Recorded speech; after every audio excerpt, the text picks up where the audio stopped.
The biggest criminals in the world have banking licenses of their own. They don't need to money launder.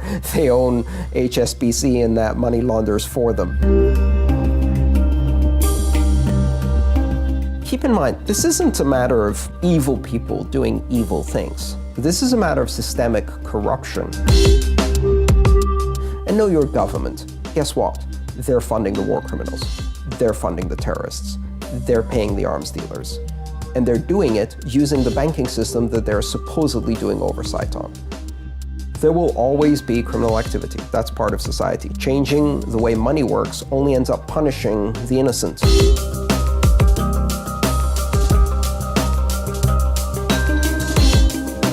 If the government can watch everything you do, if they can watch every time you spend money, their ability to control your behavior is enormous.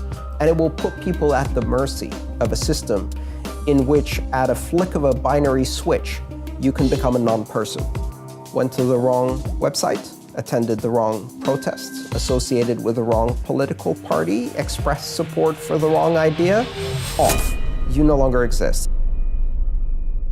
That's scenario A. Scenario B is a world in which we have a fully connected economy using a form of currency that is neutral, transparent, global, and open, belonging to everyone, requiring no qualification to enter or access the system, and not under the control of any government or bank. That's what Bitcoin offers.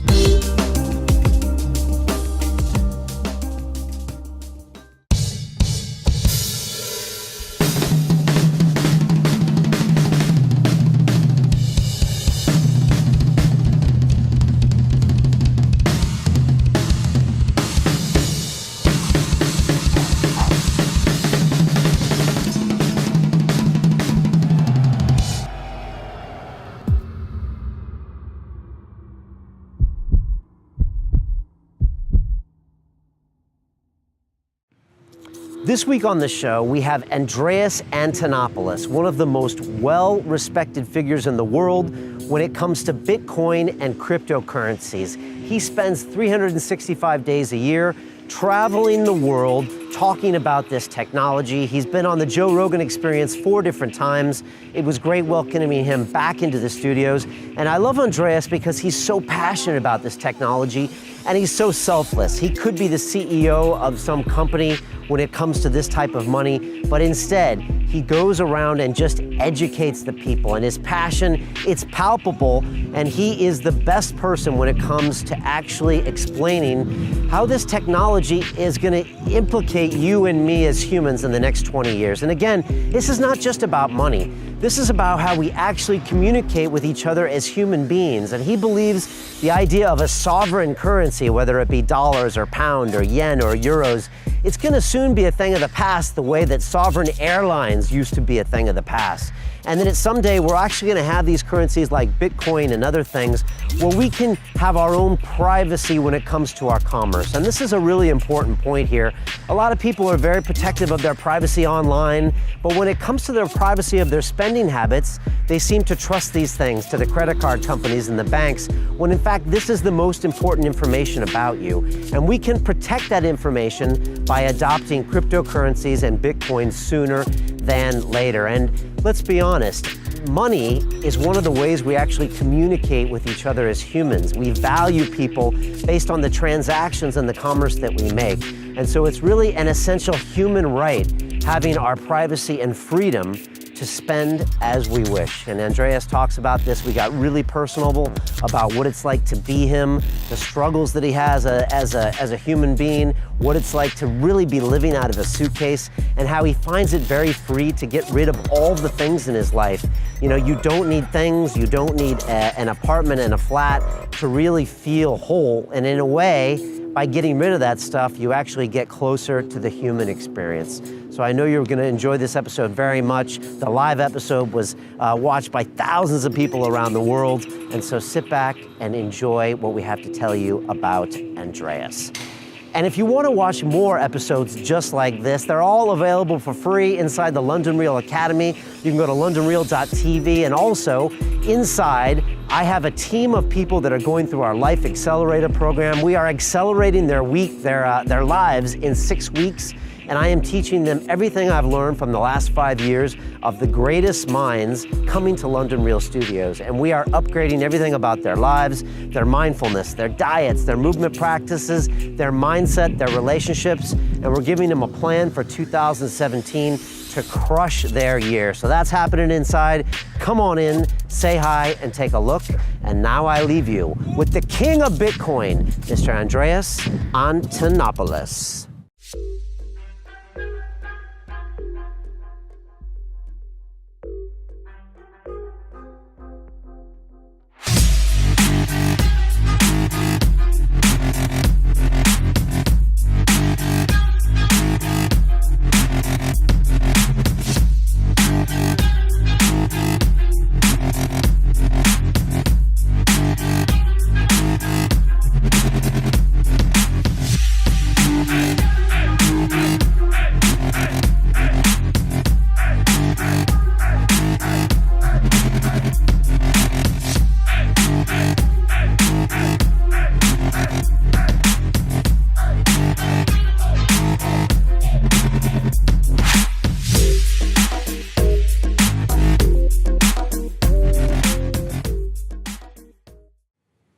This is London Real. I am Brian Rose. My guest today is Andreas Antonopoulos, one of the most well-known and respected figures in the world of Bitcoin and cryptocurrencies.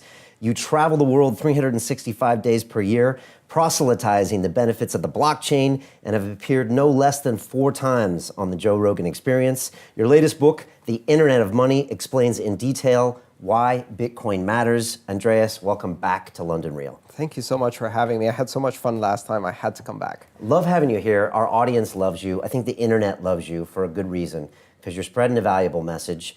Bitcoin just hit $750.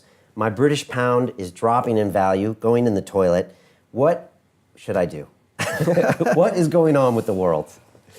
Well, what's going on with the world is that the system of central banking is now experiencing a worldwide crisis that's completely unprecedented. It's never happened before. You have, I think, about $25 trillion of bonds that are now negative yield, several interest rates that are negative, and dozens of central banks around the world, currency crisis after currency crisis. Right, and negative interest rates, for people that don't know, means that you give them money. And to hold your money. To hold your money. So you pay them interest to hold your money. Yes. The opposite of anything we've known in the last few hundred years, or ever, really. Yes. In fact, orthodox economics used to say that negative interest rates are impossible and you shouldn't even approach the zero bound for very long. And yet now you have more than 20 central banks at the zero bound, some in negative interest rates. You know, I sometimes start my talks and I say, I'm going to talk to you about a radical monetary experiment. And everybody thinks I'm going to talk about Bitcoin. And I say the radical monetary experiment is that more than 20 central banks have their interest rates at negative. This has never happened before. And they're stuck. They have no way out. So, you know, it's a really interesting space, because the whole thing about currency is that you don't need to know how it works unless it stops working. And when it stops working, everybody needs to know how it works, because your wealth, the future of your children, everything now depends on that. And so country after country after country, people are learning the hard lesson that currency doesn't matter until it does. Right. Because it's not working anymore. And you were just in Buenos Aires. Obviously, Argentina has a long history of sometimes its currency not working. Right. Brazil is having a bit of a problem now. Of course, you know, the government going through an impeachment. And I heard you also mention, you know, Britain and Brexit and the pound in that same sentence when you were talking to Rogan. And it shocked me. And then I realized, wait a second, our currency is down, you know, 20% on the year, which for a G7 country is shocking. Yes, although it's not representing the same problems that you see in places like Brazil or Argentina, or now also Venezuela, Zimbabwe again. These places are suffering, in many cases, from hyperinflation. And they're suffering from an overabundance of debt, where it gets to the point where the interest rate payments on the debt are overwhelming for the budget of the country. Sure. So it's not just about repaying the debt. You can't even make payments in the interest. It's like when your credit cards snowball, where the minimum payment on your credit cards is now so big that you're using a credit card to pay the minimum payments on the other credit cards, and that's the last spiral, right? Right. Britain isn't really in that place. I think it's more of a short-term shock because of the unexpected outcome of the Brexit vote and uncertainty about how the rules will work once Britain is no longer part of the European Union. So, right. But it makes people who normally wouldn't even bother understanding what a currency is all about. It's the pound. It's always been there. It's always roughly 1.5 to the dollar. But now when they now go try to buy things, or they're wondering why property values are going down or these things are happening, now they have to look at a hard look in the mirror and start asking themselves, like, what is a currency? right. And then what is Bitcoin, and what are some of these other options? Right. And, it's as I said, it's a short-term shock of confidence, not a long-term and almost permanent loss in confidence, which is very hard to recover from. Once the people no longer believe that the currency will have value tomorrow because it hasn't or it's collapsed in the past, reestablishing that trust is very, very difficult. And you see that in places where that cycle has broken again and again and again. Zimbabwe just started printing its own currency again. For the last 7 years or 8 years, they haven't had their own currency. They trade in foreign currencies because their own collapsed so dramatically. They printed, hundreds, then 1,000 Zimbabwe dollar bills, then 10,000, then 100,000, then 1 million, then 10 million, 1 billion, 10 billion, 1 trillion. When you're printing $1 trillion bill, you have a problem. And then, you get to the point where, and we're seeing this in Venezuela now, where prices double while you're having a beer in the bar, and they say, okay, for the next round, the price is going to be double. And when people stop counting money and start weighing it instead of counting it, so you see people throwing a stack on. I remember in the previous crisis in Zimbabwe, I was watching a BBC documentary. There's a guy pushing a wheelbarrow full of cash, stacks and stacks and stacks of cash. And they asked him, aren't you worried they're going to steal the money that you have in the wheelbarrow? He says, no, I'm worried that they're going to steal the wheelbarrow, which is worth more than the money that's in it. And they also asked him, why don't you burn it? And he said, because goat shit burns better. These are real currency crises that we should kind of be aware of that are happening. Right, and this is a recurring theme. So in fact, statistically speaking, national currencies have a shelf life of about 30 years before they collapse in value, because no government can resist the temptation of financing profligacy through printing. And so they print and print and print, and they devalue the currency and inflate it to nothing. And they keep printing, and eventually you have this sudden collapse in confidence, and the currency spikes, the inflation spikes, and the value just drops. Yeah, and we've seen this happen in Russia as well. It's not just these small countries that we've never heard of. I mean, we've seen currency crashes in a country like and that. It's happened, you can list the countries where it hasn't happened. It's a shorter list than the countries where it has happened. So this is the crisis of central banking, and the problem right now is that it's not just that. What's also happening is this competition between nations. So all of these overburdened nations, right, have enormous debt to GDP ratios. They're over-leveraged, and they need to pay off their debt. And in order to do that, the best way to do that is to inflate the currency so that the debt shrinks in terms of its real value, because the currency is worth less, which is a way of stealing from savers. So essentially you're attacking the savings of pensioners and other savers in the economy in a shadow tax through inflation to transfer money to the government. The government doesn't have savings, it has debt, so it doesn't care if the currency is worthless. Savers lose the value of their savings. So it's a wealth transfer. It's transferring from pensioners, really. And this is the crime that's happening in Greece, my home country, to my parents, and in so many other countries. So people who have saved all their life see their savings diminish. Now, in order for this to work, you have to make your own currency worthless, and this is what the governments are trying to do. The problem is, if you make your currency worth less, other countries that have a trade relationship with you, essentially you're exporting the deflation to them.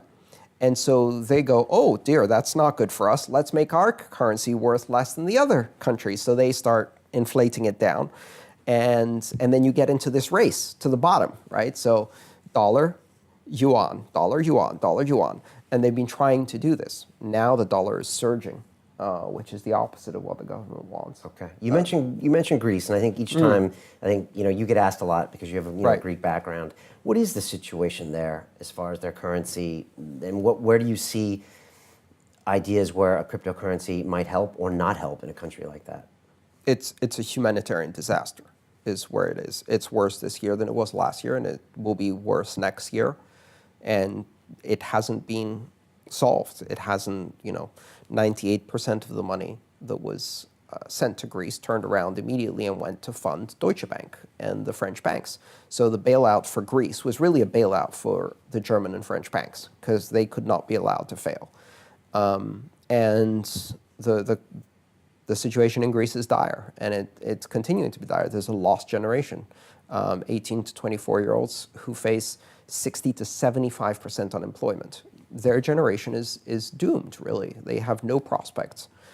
And the only thing they can do is leave. So this situation is just getting worse and worse and worse. And this has never happened in peacetime in a European country before, this level of crisis. And the rest of Europe doesn't care.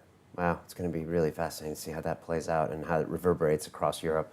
Before we get down in the nitty-gritty, because you and I always go down the rabbit hole a bit, can we start off for the people that are tuning in that just don't know much at all about Bitcoin? Yeah. Or all they know are kind of the seedy stories that sometimes gets bounced around on the internet, and they don't really understand what it is, whether it's old Silk Road stories from years ago, or this or that.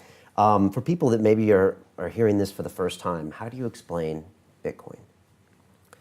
So Bitcoin is a currency that exists on the internet, that is created on the internet, that really serves the needs of the internet generation. It does not belong to any government. It's not controlled by any bank. Bitcoin isn't a company or product or a service. It's an internet protocol. It's a method of communication, just like we say the web or email, and that doesn't belong to anyone. It's a shared common public good on the internet.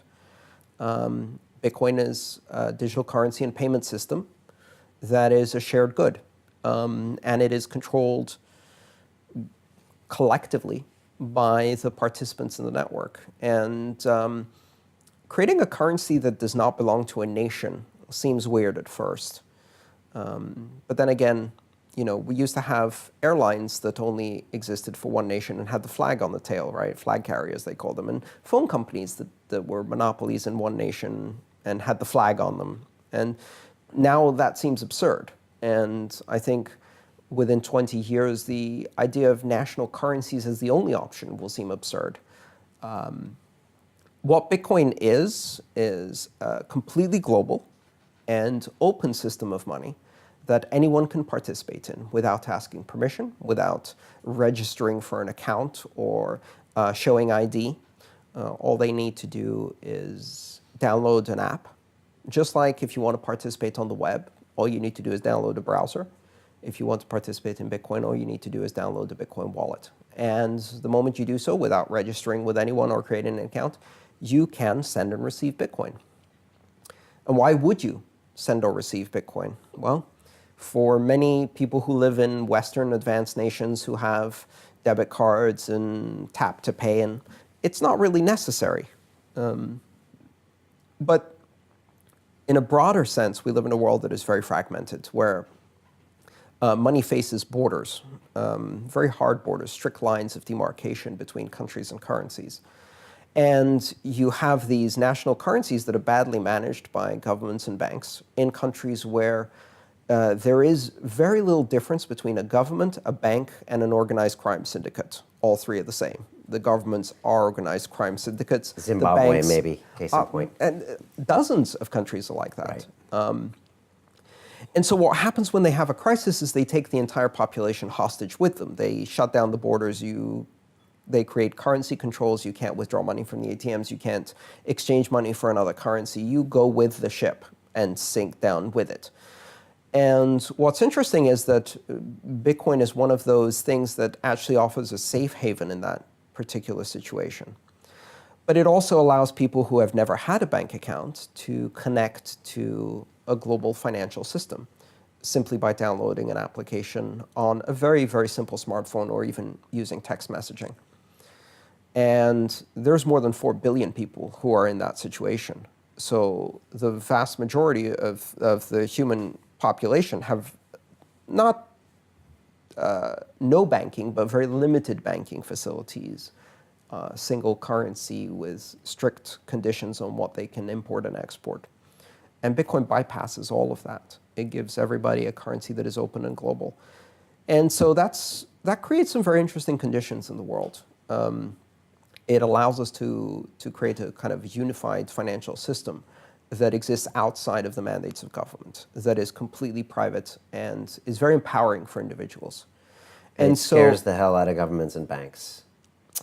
It scares the hell out of governments that find it peculiar to have people in control of their own money, at which point you should really ask yourself, what kind of government is that doesn't believe in freedom of association, freedom of expression, freedom of commerce?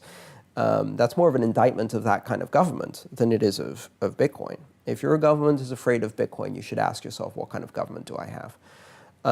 Most liberal governments are not afraid of Bitcoin. They see it as an opportunity for growth and jobs, and they call the industry fintech, the cornerstone of technology. And in fact, they should see it that way. Fintech, yeah.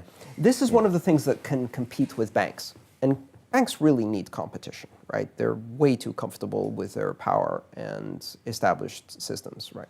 So we're in probably the global financial center for banking, second or maybe the same as New York City, but we have a lot of international currency trades here in London. Yes. We're pretty much in the center of fintech because we're in Shoreditch, which is where technology always started here because of the cheap rents. So I've interviewed countless fintech CEOs in here that are trying to disrupt the pension market, I've had TransferWise in here, their CEOs, trying to disrupt currency exchanges in banks by going peer-to-peer. But the funny thing is that a lot of them stay away from Bitcoin. Yes. And at the same time, and I'd love to hear your thoughts on it, sometimes the banks dip in a little bit. And as I know you've said before, they'll say, oh yeah, well, we don't want to talk about the Bitcoin, but we want to talk about the blockchain. And they kind of, I don't know, maybe choose and pick based on politics or, marketing, or I don't know. What am I seeing flush out in those movements and those ideas? Well, I think it's important to realize that because Bitcoin is not owned or controlled by anyone, it's not very appealing necessarily to companies that want to carve out a niche in the market and control it. They have to take a much bigger leap of faith. It's a decentralized, very disruptive technology that flies in the face of every regulatory system that exists. And so at the moment, that's a bit outside of the comfort level of most businesses, which is fine by me. Because to the audience that I think we should care about, which is the vast unbanked in the world, the people who suffer under hyperinflated currencies, optimizing the shopping experience or the yields on their pensions is the least of their concerns. Right. I mean, I live in the Western world, so now I have all these choices when it comes to banking, things I can invest in, services. And so for me, Bitcoin isn't as necessary as some of these other 4 billion people that might not be able to even hold a currency that doesn't inflate by hundreds of % overnight. Absolutely. And you have the freedom to trade in any currency you want, to trade on any stock exchange in the world you want, and you can do that any time of the day or night you want. And your government is not confiscating your bank accounts, is not setting limits on your ATM withdrawals. But, that may change. It wouldn't be completely out of the realm of possibility that you have a currency crisis even in the UK. We don't know. Yeah, we don't know. And it's interesting because as an American citizen here, I have some dollar balances and no one wants to touch them here. Yes. Because of how hardcore the US tax system is and the IRS when it comes to cracking down on world citizens. So it doesn't even matter that I've filed my taxes every year since I was 12 years old, is that they don't even want to touch it. They're like, American dollars, no thanks. So I'm actually discriminated based on my currency and my citizenship over here. Now, it's a small version of it, but it's a small example that these currencies aren't as fungible as you think they are. Right. So there's two aspects to a currency. There is markets, and then there's politics. And the problem with national currencies is when politics overrides markets. And that's what you're experiencing in a small way is geopolitical considerations overriding market realities. And when that happens, usually that's reflected in the price of the currency. It's reflected in the flexibility and liquidity the currency has. And so one of the interesting things about Bitcoin is that it is completely neutral to geopolitics. It doesn't care. It does not. It's not owned by a nation. And so it has none of the considerations of geopolitics. That becomes more and more important the more geopolitics start affecting markets, right? So if you have, a resurgence of the Cold War, if you have a currency crisis within an economic area like the euro, then having a safe haven, having an exit opportunity is important. It's also important to realize that Bitcoin isn't intended to or designed to, or even I think anybody who's in Bitcoin thinks this will happen. It's not intended to replace national currencies. It's intended to break monopolies. It gives people the option, and it's a completely voluntary system. It gives people the option to have an alternative. So I think of it a bit like exchanging money as a tourist, right? So if you're living in Britain and you want to visit France, you go to France and you change some of your pounds into euros. Great. If you do that often, maybe you keep some of the euros between trips so you can have them for next time when you arrive at the airport. And if you go live in France for a while, maybe you start earning euros directly and you don't exchange as much. Well, I visit the internet as a tourist. So on the internet, I exchange my dollars into Bitcoin because that's the currency I can use to do online shopping in many ways on the internet very effectively, very securely, very fast. So to me, when I visit the internet, the currency of the internet is Bitcoin. Now, after a while, I moved to the internet. Right. And I started earning on the internet. And at that point, Bitcoin became the currency I earned in. And now, when I come to the UK, I'm a tourist here, I convert my Bitcoin into pounds in order to spend it here. But I'm still earning in Bitcoin. So if you think of the internet as a foreign country, okay, where some of us are permanent residents, right? Then you start understanding how Bitcoin can be a currency of choice for an internet generation. Okay. And you try to invoice people in Bitcoin. You try to get paid in Bitcoin, and when you can, you try to spend in Bitcoin. That's correct. Yes. And I actually charge more if you pay me in a national currency. So there's a 20% premium if you try to pay me by wire transfer. And the reason is very simple, because every time I get paid by wire transfer, I have troubles. I have difficulties. The bank loses the wires, they get the wrong information, they send it to the wrong account, it's in the wrong currency, and it takes weeks, and it takes several phone calls. And when I get paid in Bitcoin, it's instantaneous, or near instantaneous. Within 10 to 30 minutes, the funds are cleared in my account, ready to spend, day or night.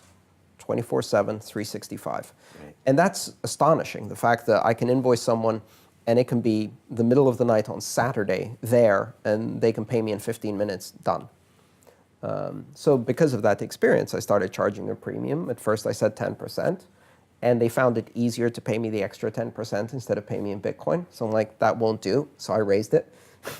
And now sometimes it motivates some of my clients to do the hard work to figure out how to get Bitcoin and pay me that way. It's a great way to encourage them to do that as well. So I was at a fintech event about 6 months ago here in London, and I was interviewing Peter Smith, the CEO of Blockchain, on the stage. Yes. And I know you guys have shared a stage before. Peter. Yeah, a few times. And he says that he made a statement of, my mom is never going to use Bitcoin. And I was wondering if you agree with something like that, or do you think we should educate our moms and these people that are obviously not the 4 billion people you're talking about, but some of these other people in these G7 countries, what it is? Do you think, I guess I'm asking you, is my mom ever going to use Bitcoin? Well, I have an interesting perspective on that. My mom is using Bitcoin. My mom is using Bitcoin to save her pension from the rapacious appetite of an out-of-control Greek government that tried to confiscate 20% of her deposits. And I spent a year begging her to move her money out of the Greek banks because I predicted they were going to collapse. And she did. And I helped her put it into Bitcoin. And then shortly after that, they put currency controls, withdrawal controls, provenance checks, super taxes, extra taxes, emergency taxes, and started taking haircuts off the tops of people's bank accounts. They'll say, if you're really rich, if you have more than 50,000 euros, we'll take a haircut.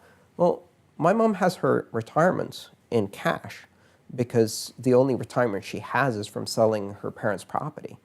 And if she hadn't taken it out, she would have lost 20% of her retirement. At an age where she's disabled, she can no longer go back into the workforce. She no longer has the ability to, especially given the workforce situation in Greece. What are you going to do to that person? What are you going to say to that person? Live 20% less, ma'am, because the Greek government needs to bail out Deutsche Bank. No. So my mom does use Bitcoin because she has to. And so that's the difference in perspective between, I'm really glad that Peter's mom lives in a country where she has the luxury to not need Bitcoin, because there are billions of people out there who do not have that luxury. And they're really the people I think we're paying attention to in the Bitcoin space. You mentioned Deutsche Bank. When we see a lot of these used to be global banks, when I was in banking, Deutsche Bank was, the creme de la creme, one of the highest credit rating banks, one of the biggest institutions, the JP Morgan of Europe, really. When you see these scandals keep hitting these banks, the HSBCs, we've seen it all before. What do you make of all that? Banking changed, especially after the 70s, right? It turned into this casino game. Wolf of Wall Street, Gordon Gekko, look at the movies that have come out about that, which give the common man an understanding of what's happening in banking. I worked within banks for many years as a consultant, so I saw it firsthand.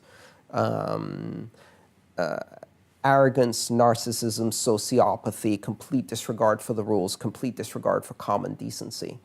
It's not just a matter of being corrupt. It's a matter of being so corrupt that you are willing to sell your own customers junk that you know is junk while shorting that junk through the other trading desk and rig the interest rates and rig the precious metals and rig the markets one after the other. And why? Because they know they will get away with just slap on the wrist and a fine. And they just incorporate the cost of the fine into their cost of doing business and then leverage up and do it bigger next time because they get bonuses to force them, to push them into taking riskier and riskier and riskier behavior. So, that's the simple truth, right? Even you see recently, we saw Wells Fargo, they discovered the scandal that went back 10 years where the bank was signing up its own customers for credit cards they didn't want because the salespeople were under pressure. They fired people who didn't meet their quotas. They drove them into these corrupt, fraudulent practices. They opened up millions of fraudulent accounts. The CEO walked away with $200 million in bonuses and salaries during the 10-year period because of driving up the stock price. They're not going to go to jail. They actually fired 5,000 of the lowest paid employees in their bank to scapegoat them. And meanwhile, the head of the department walked away with another $150 million bonus, I think. And so the bottom line is the regulatory system in banks is broken. It's completely captured by the banks themselves, and it doesn't serve in any way as consumer protection. And this culture is broken. And the issue isn't just that they're defrauding customers. The issue isn't just that they're gambling. The bigger issue is that the entire financial system is now an extremely fragile, interconnected edifice that is rife with corruption. The whole system is just completely full of corruption. And it's it's at a point where it threatens the stability of the world economy, right? So encouraging these kinds of behaviors or failing to discourage them has led to a system that is now a threat to the global economy. Okay. And Bitcoin isn't going to save us, right? It's not. It's not ready. It's not advanced enough. We've got a much bigger problem than any solution we have right now. Right. And when Trump now takes his Secretary of the Treasury, ex-Goldman Sachs. Of course. What do you think of that? Well, I mean, is anybody surprised? I don't know if anybody actually bought that ridiculous platform. Of anti-establishment, no yeah, more business anti-establishment, as usual. drain the swamp. I mean, come on. Is a billionaire going to be anti-establishment? Let's be serious. Of course he picked Goldman Sachs to run Treasury. How else? And Hillary would have done the same, right? So nothing changes. This is, as I've said many, many times, the election choices facing Americans were a choice between blue Goldman Sachs and red Goldman Sachs. You can choose the color, but Goldman Sachs is still going to be in charge, and if you think your vote is going to make a difference, you're a fool. There are two ways to express power in this world, voice and exit, as my friend Balaji Srinivasan says. And when voice is no longer sufficient, and sometimes even when it is, exit is a more powerful expression. And exit means get your money out of the system, get yourself out of the system, and reduce your exposure to the ridiculous system as much as you can. Bitcoin is a means to switch from expressing power through voice to exit. And I think that's a really powerful way to do it. Now, does working at Goldman Sachs once in your career make you now not suitable to be Secretary of Treasury? Just to play devil's advocate here, I mean, does it mean that some of the smartest people in banking shouldn't be in that position to know what's up? But it's not just once. These are consummate careerist bankers who have been in and out of the system at several different stages. He wasn't just a Goldman Sachs banker. You look at the previous parts of the resume, and who are you going to get to drain the swamp? The swamp dwellers? They're not going to do the job, right? And keep in mind, this isn't a matter of evil people doing evil things. This is a matter of systemic corruption, because the system itself is geared towards corrupting those who participate, and corrupts them in a very subtle ways. They start believing certain assumptions, right? What's good for Wall Street is good for the broader economy, that without these ways of doing things, we wouldn't be successful, or we wouldn't produce growth, or whatever. So it's not as if bankers are evil. Most of the people who work at banks are really nice people. They're really smart people, and I've worked with many of them, and they're really nice. But if you put them in a system that encourages the worst of human behavior, and that's how you get the bonuses, and that's how you keep your job, people gradually start rationalizing, and they rationalize and rationalize and rationalize and become part of the system. And no better than senior executives or managing directors at Goldman Sachs. I mean, they can't see the forest for the trees. Right. Yeah, it's been indoctrinated. I know, I grew up in that culture since I was 21, 22. I went to Wall Street, I got handed the phone, and for the next 6 months, I got shown how it was done. Part of that included, we try to, rip as much money out of every trade as possible. That's what you try to do. That is the mentality of Wall Street. And maybe any other capitalist system, but there, it just can get really out of hand really quickly. And risk-taking as well. I mean, banks started off as institutions to hold deposits. Right. And in the 70s, like you said, in 80s, they morphed into these casinos. Well, it was the Glass-Steagall Act. Yeah. It was repealed Yeah. by Bill Clinton. Yeah, and that was the beginning of the end. Yeah, and that made it even worse. But Right. before that, people were taking these balance sheets and just putting these huge bets, because that just seemed to be the convenient place to do it at the time. Oh, this is the bank, has all these bonds. Well, let's quadruple up and see what happens next. And when I was there, you got paid an annual bonus on how much you made. Now, if you lost a lot of money, you might get sacked, and then you'd go work for Bear Stearns. And then if you made a lot of money, you would get a chunk of it. And so it's in your interest to take a lot of risk. Right. And so that's, like you said, the way people grew up. It's systemic corruption. Yeah. It's corruption through the system, through a system of perverse incentives. And no one is impervious to that. It's not a matter of individual failing of morality. It's that the system is geared towards producing these outcomes. And as long as you don't change the set of incentives and organizational structure, these are the outcomes that will be produced. And the regulators are part of the same system that produces these outcomes. And nothing changed. The Great Depression of 2008 is still ongoing. And if you want to check with the new Secretary of the Treasury, the first question they should ask them is, how's the economy going? And if they say the economy is growing and improving every day, they are completely out of touch with what's really happening in people's lives. Because the people who elected Trump would say the economy is a complete mess, right? Why? Because there's two economies. There's two economies. There's the economy that the hedge funds live in, because these aren't even banks anymore, they're hedge funds. And then there's the economy that everyday people live in all of the Midwestern states that elected Donald Trump, or that screamed for Brexit, or that are going to maybe elect Marine Le Pen in France, or,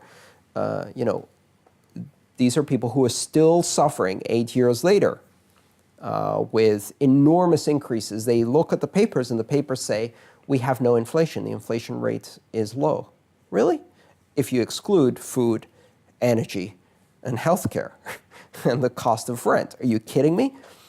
So if you exclude, living, breathing, getting sick, and living somewhere and eating, sure, there's no inflation.